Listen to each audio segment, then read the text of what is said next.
Dengan perawakan yang kecil dan perilakunya yang jenaka, tidak ada yang menyangka kalau pria asal Kertasura ini memiliki rekam jejak yang sangat sadis. Ibarat tukang jagal, ia telah menghabisi 7 orang. Tak tanggung-tanggung, salah satu korbannya adalah anggota Kopassus.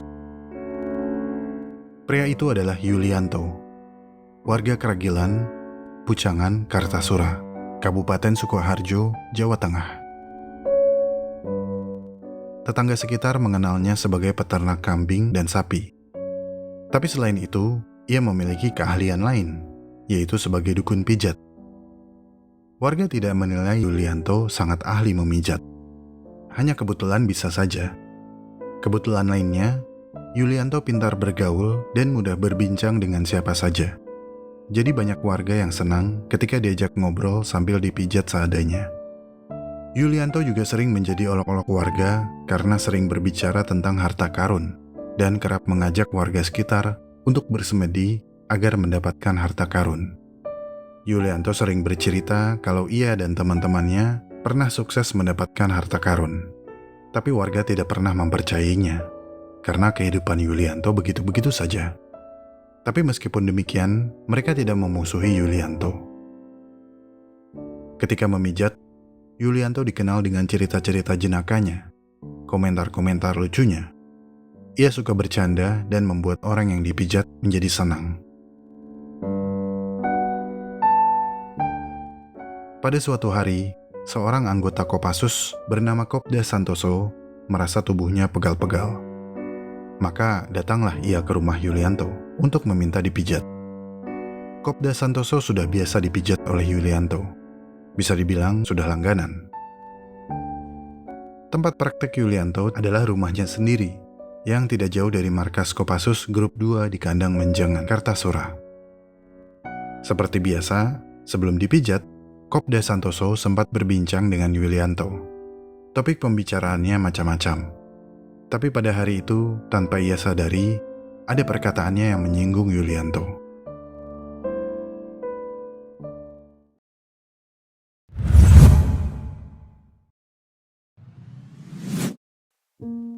Sebelum memulai memijat, Yulianto terlebih dahulu membuatkan ramuan jamu dari buah kecubung untuk Kopda Santoso. Yulianto menjelaskan kepada Kopda Santoso kalau ramuan ini dapat membuat badan menjadi lebih santai, lebih rileks. Sebagai informasi, kecubung yang bernama Latin Datura metal adalah buah berduri yang bunganya berbentuk seperti trompet. Tumbuhan ini tergolong berbahaya jika salah dikonsumsi. Dapat menyebabkan mabuk, halusinasi, bahkan kematian. Oleh karena itu, kecubung seringkali dijuluki trompet setan. Zat skopolamin dan atropin yang terkandung dalam buah kecubung dapat menyebabkan delirium halusinogen, yaitu halusinasi yang membuat korban tidak bisa membedakan antara sesuatu yang nyata dan ilusi. Ketika mulai dipijat, Kopda Santoso sudah mulai lemas. Yulianto memulai memijat dari bagian bahu, turun ke punggung, dan kembali lagi ke bahu, kemudian ke bagian leher. Pada saat itulah Yulianto mencekik Kopda Santoso. Seorang Kopassus biasanya fisiknya sudah teruji kuat. Namun pada saat itu, kondisi Kopda Santoso sudah mabuk dan lemas, efek dari ramuan kecubung tadi, sehingga ia tidak dapat melawan cekikan Yulianto. Kopda Santoso tak sadarkan diri dan meninggal tak lama kemudian. Setelah itu, mayat Kopda Santoso segera dikubur di dapur rumah Yulianto yang masih beralaskan tanah. Tapi tak lama kemudian, Mul, istri Yulianto, pulang kantor. Ia mendapati bekas timbunan di dapur yang tidak rata. Mul mempertanyakan hal tersebut kepada suaminya. Kenapa ada gundukan tanah di dapur? Ditanya begitu, Yulianto malah marah dan pergi keluar rumah dengan mengendarai motor Kopda Santoso tanpa menjelaskan apa-apa. Kecurigaan Mul menjadi semakin kuat lantaran suaminya pergi mengendarai sepeda motor milik Kopda Santoso. Mul dalam hati menduga, jangan-jangan yang ada di dalam gundukan tanah itu adalah mayat. Jangan-jangan itu mayat Kopda Santoso. Rasa curiga Mul akhirnya tak terbendung lagi. ia sangat merasa gundah. Mul pun memberanikan diri untuk bercerita kepada anggota Kopassus lain yang ia kenal. Pada tanggal 21 Agustus 2010, anggota Kopassus tersebut mendatangi rumah Yulianto bersama Mul untuk mengecek kebenaran tentang gundukan tanah yang dimaksud. Setelah melihatnya dengan mata sendiri, ia merasa yakin kalau gundukan tersebut memang terlihat tidak wajar dan segera melaporkan penemuan tersebut ke Polsek Kartasura. Setelah menerima laporan, tim polisi segera memeriksa lokasi rumah Yulianto. Benar saja, setelah gundukan digali, mereka menemukan mayat.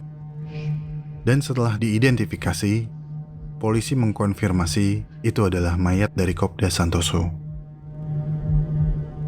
Yulianto segera dicurigai. Ia diburu, ditangkap, dan ditetapkan sebagai tersangka. Di kantor polisi, Yulianto diinterogasi dengan banyak pertanyaan. Dari sana diketahui bahwa ia memiliki perangai yang sangat berbeda. Yulianto bukanlah seorang yang jenaka. Ia mudah tersinggung dan temperamen. Bukan itu saja, Yulianto sangat tertarik pada ilmu hitam. Ketika ditanya mengapa ia membunuh Kopda Santoso, Yulianto mengatakan bahwa Kopda Santoso merupakan pasien langganannya. Tapi setiap kali meminta untuk dipijit, Kopda Santoso tidak pernah sekalipun membayar. Terhitung sudah 8 kali Kopda Santoso tidak membayar jasanya. Setelah digali lebih dalam, terkuaklah segala kegelapan. Yulianto mengakui kalau Kopda Santoso bukanlah korban yang pertama. Mendengar pengakuan ini, polisi segera menjadwalkan pemeriksaan menyeluruh ke rumah Yulianto.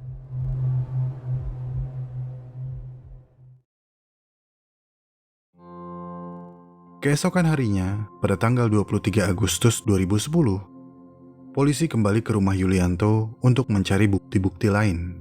Mereka mencari keseluruhan rumah, hingga ke halaman rumah. Di sana, di dekat kandang kambing, tim polisi menemukan tulang belulang manusia yang sengaja dimasukkan ke dalam karung dan dikubur dengan kedalaman setengah meter dari permukaan tanah. Tulang belulang ini diperkirakan sudah sangat lama, karena sudah lapuk. Polisi pun bertanya kepada warga sekitar. Menurut informasi dari warga, ada beberapa warga di sana yang sebelumnya hilang secara misterius, tanpa kabar. Kemudian polisi mengumumkan kepada warga yang merasa kehilangan anggota keluarganya untuk melapor ke polisi, agar bisa dicocokkan DNA-nya dengan DNA dari tulang belulang yang baru saja ditemukan. Beberapa warga melapor, dengan harapan ada kejelasan tentang anggota keluarganya yang hilang. Setelah mendapatkan informasi DNA dari beberapa warga, polisi mendapatkan kecocokan. Jasad yang tinggal tulang belulang tersebut adalah Sugiono. Ia dibunuh pada tahun 2005 dengan alasan hutang piutang. Menurut pengakuan Yulianto, Sugiono memiliki hutang sebanyak 40 juta rupiah. Namun setiap kali Yulianto menagih hutangnya, Sugiono selalu menghindar. Sebenarnya, Sugiono sudah memberikan sertifikat surat tanah sebagai jaminan atas uang yang dipinjamnya. Tapi Yulianto sudah kelewat dongkol. Ia gelap mata. Akhirnya, Sugiono dihabisi. Cara menghabisi Sugiono mirip dengan cara yang ia lakukan kepada Kopda Santoso, yaitu dengan memberikan minuman ramuan kecubung sebelum memijat, kemudian mencekiknya ketika Sugiono telah mabuk. Setelah tulang belulang Sugiono ditemukan, dugaan warga semakin kuat kalau Yulianto lah yang membunuh warga-warga yang tiba-tiba menghilang. Ketua RT memberikan kesimpulan, bisa dipastikan warga yang menghilang sebelumnya pernah berurusan dengan tersangka. Paling tidak ada 5 warga sekitar yang menghilang secara misterius. Berbekal informasi dari RT, polisi melanjutkan penyelidikan dan pencarian korban-korban lainnya.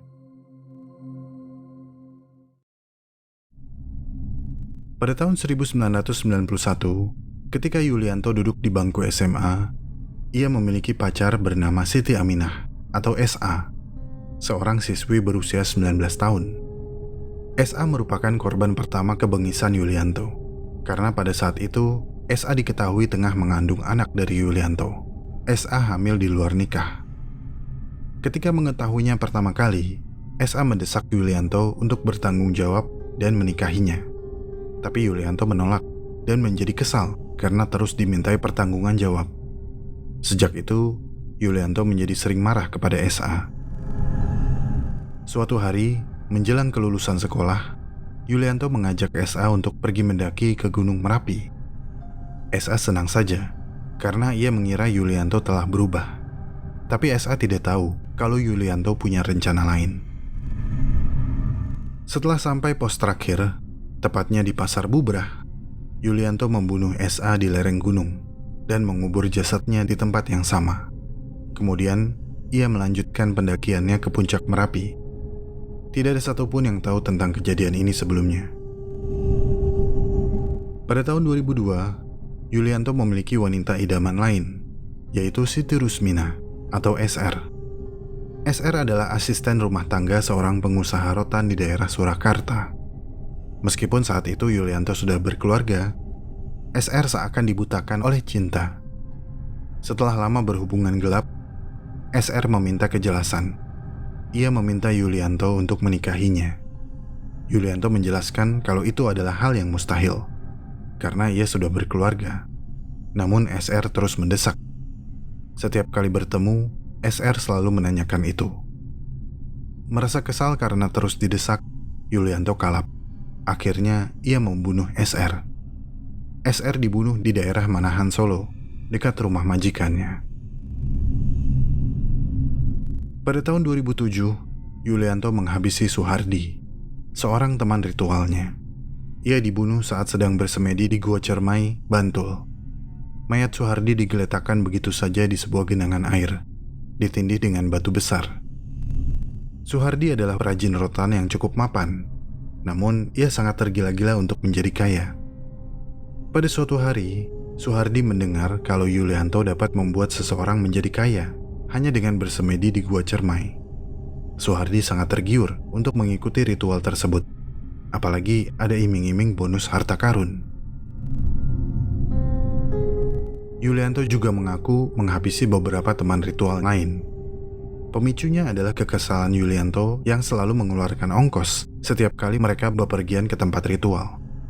Yulianto lah yang selalu mengeluarkan biaya transportasi, tapi tidak ada yang mau membayar ketika ditagih. Merasa kesal, Yulianto pun membunuh mereka. Ada yang didorong ke jurang Gunung Merapi, ada juga yang dibunuh di Gua Parangtritis.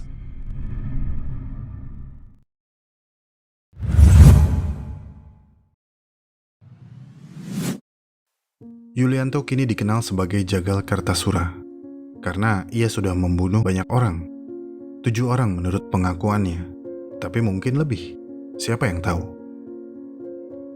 Polisi menduga keras motif pembunuhan yang dilakukan Yulianto bukan lantaran emosi yang labil atau perihal utang piutang. Pihak kepolisian menduga ada usaha Yulianto untuk menguasai ilmu hitam, yang bagian dari ritualnya adalah mencari korban sebagai tumbal. Uniknya, meskipun baru beberapa bulan di tahanan, Yulianto diperlakukan seperti raja kecil di sana. Ia cukup disegani oleh tahanan lain. Tidak ada yang berani mengganggunya, karena mereka percaya kalau Yulianto memang memiliki kesaktian hingga berani membunuh seorang anggota Kopassus. Terlebih, Yulianto tidak hanya membunuh 1 atau 2 orang. Yulianto memiliki track record sebagai pembunuh berantai. Hasil tes psikologi Yulianto yang diumumkan pada tanggal 7 September 2010 menyatakan Jagal Kartasura itu normal, alias tidak ada gangguan kejiwaan. Tim psikolog menyatakan Yulianto memang memiliki karakter sumbu pendek, yaitu emosi yang sangat mudah memuncak dan destruktif. Tapi mereka tidak mengkategorikan Yulianto sebagai psikopat. Pada 20 April tahun 2011, Pengadilan Negeri Sukoharjo menjalankan sidang terhadap Yulianto. Selama sidang, Yulianto terlihat sedih, tegang, dan hanya menunduk. Namun ketika hakim menjatuhkan hukuman mati karena pembunuhan berencana yang menghilangkan 7 nyawa, Yulianto seketika menengadah. Raut mukanya yang sedih menghilang. Lalu ia berkata, "Pak Hakim, saya mau banding." Yulianto meminta pengacaranya untuk mengajukan banding ke Pengadilan Tinggi Jawa Tengah di Semarang. Putusan banding keluar pada tanggal 5 Juli tahun 2011. Hasilnya, Pengadilan Tinggi Jawa Tengah menolak banding Yulianto dan menguatkan putusan Pengadilan Negeri Sukoharjo. Merasa belum puas terhadap putusan yang diterima, Yulianto meminta pengacaranya untuk menempuh upaya kasasi ke Mahkamah Agung. Namun hasilnya sama, kasasinya ditolak. Yulianto kemudian dipindahkan ke penjara dengan pengamanan super ketat, yakni di Lapas Nusa Kambangan, Cilacap. Di sana, Yulianto mendekam menunggu tiba waktu eksekusi.